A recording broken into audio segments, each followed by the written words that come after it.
السلام علیکم ورحمۃ اللہ وبرکاتہ۔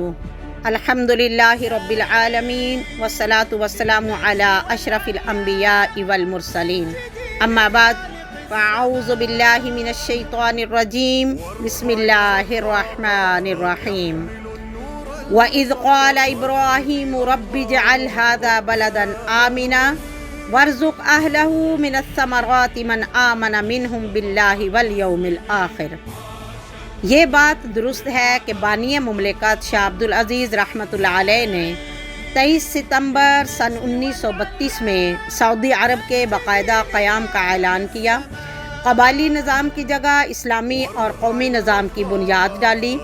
دنیا بھر کے اقتصادی، سماجی اور قانونی امور کے ماہرین تسلیم کرتے ہیں کہ ملک و قوم کی ترقی کے لیے امن و امان ناگزیر ہے۔ جہاں امن ہوگا وہاں ترقی ہوگی، جہاں امن ہوگا وہاں کے شہریوں کو چین و سکون نصیب ہوگا، جہاں امن ہوگا وہاں قانون کی بالادستی ہوگی، جہاں امن ہوگا وہاں دین، ثقافت اور سماجی الفت کے رشتوں کا حسن درجہ اتم موجود ہوگا۔ اللہ تعالیٰ نے سعودی عرب کو امن و امان کی ایسی دولت سے نواز رکھا ہے جس کی نظیر دنیا کے کسی ملک میں نظر نہیں آتی۔ آج امن و امان جس طرح مملکت میں ہماری زندگی کا معمول بنا ہوا ہے، پہلے ایسا نہ تھا۔ یہ علاقہ بدامنی کا شکار تھا، یہاں ڈاکہ زنی، رہزنی اور خون ریزی کا سلسلہ عام تھا۔ حج پرخطر سفر تھا، حاجیوں کو لوٹ لیا جاتا تھا۔ بانی مملکت نے 2 ٹوک الفاظ میں اعلان کیا کہ بد امنی، بد نظمی اور جرائم کا دور ختم ہو چکا۔ اب بد امنی کرنے والوں کو اسلامی شریعت کی مقرر کردہ سزاؤں کا سامنا کرنا پڑے گا۔ اس طرح اس ملک سے بد نظمی اور بد امنی کا خاتمہ ہوا اور امن و امان قائم ہوا۔ لیکن ایک اہم بات یہ ہے کہ اس ملک کے امن و امان اور اس کی حفاظت اللہ کے نبی ابراہیم علیہ السلام کی دعا اور قربانیوں کا نتیجہ ہے۔ انہوں نے اپنے رب سے دعا کی تھی، رب اجعل ھذا بلدا آمنا، اے اللہ اس بستی کو امن کا گہوارہ بنا دے اور یہاں پر خوراک اور پھلوں کی فراوانی اور وافر مقدار میں رزق بھی جد امجد ابراہیم علیہ السلام کی دعا اور اسماعیل علیہ السلام اور حضرت محمد مصطفیٰ صلی اللہ علیہ وسلم کی دعاؤں کا نتیجہ ہے۔ جہاں 3 نبیوں کی دعائیں ہوں وہاں کیسے بد امنی ہو سکتی ہے؟ انہوں نے دعا کی، وَارْزُقْ أَهْلَهُ مِنَ الثَّمَرَاتِ، اے اللہ اس بستی کے رہنے والوں کی معیشت بھی ٹھیک کر دے۔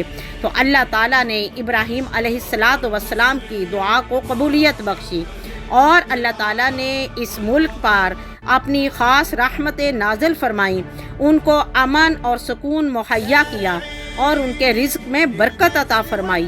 اور اللہ تعالیٰ بھی جب اپنے انعامات گنواتے ہیں تو اللہ تعالیٰ فرماتے ہیں وَإِذْ جَعَلْنَا الْبَيْتَ مَثَابَةً لِلنَّاسِ وَأَمْنًا، اللہ تعالیٰ فرماتے ہیں کہ میں نے اپنے خلیل کی دعا کو شرف قبولیت سے نوازا اور اس بستی کو امن، چین اور سکون کا گہوارہ بنا دیا کہ جو اس میں داخل ہوگا وہ امن میں ہو جائے گا، خواہ وہ کتنا ہی بڑا مجرم کیوں نہ ہو۔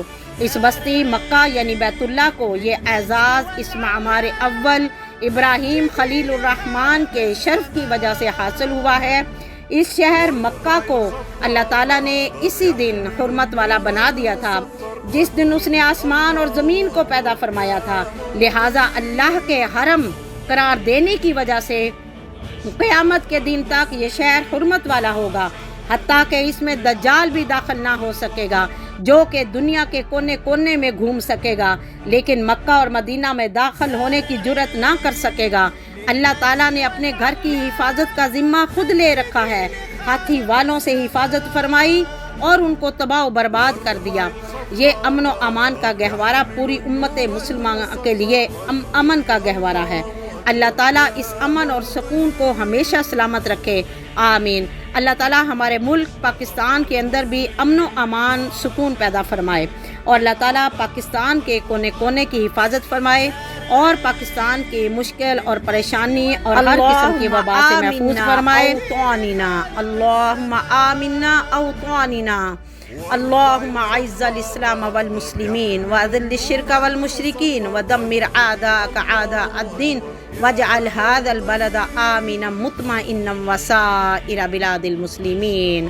آمین. السلام علیکم ورحمۃ اللہ وبرکاتہ.